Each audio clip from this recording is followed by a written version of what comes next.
Now, this morning, the Education Department expected to release more than $1 billion in grant money for after-school programs. Yeah, this comes after the Trump administration froze more than $6 billion earlier this month.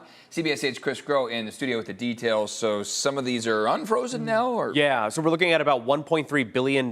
This is after we had some pushback here from actually Republican colleagues to the White House. Now, when these frozen funds were initially announced, it took a lot of school districts by surprise. This was already approved money. They had plans in place for programs to be funded. They had accounted for this in their budgets. Now, locally, we are talking about tens of millions of dollars at stake, about $50 million. So what is happening now is that about $1 billion of the $6 billion in frozen federal funds will be released. It will be dispersed. The total is $1.3. It will help to fund summer and after-school programs. And this is after 10 Republican senators wrote to the White House imploring the Office of Management and Budget to release the funds. The money will have new strings attached. Recipients cannot violate the U.S. Constitution or 8 federal laws such as Title IX or other civil rights protections. The Department of Education notice also said that it would continue to review the use of the funds.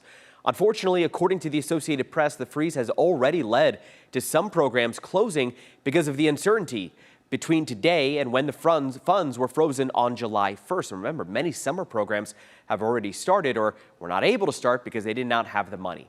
Then the White House Office of Management and Budget said that the more than $6 billion are being misused to, quote, subsidize a radical left-wing agenda.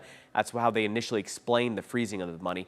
The money was supporting after-school and summer programs, teacher training programs for English learners, and migrant education programs. 23 states joined California in suing the White House to release the frozen funds.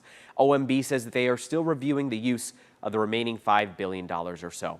Now, when this happened, San Diego County school districts altogether were set to lose $50 million. The largest school district in our county, San Diego Unified, set to lose about $13 million. We reached out to see how much of the released money they expect to receive now, what programs that they'll be used to fund it, and we're still waiting to hear back on what they said. They said that they're still trying to figure out exactly how much they're going to recoup as well, too.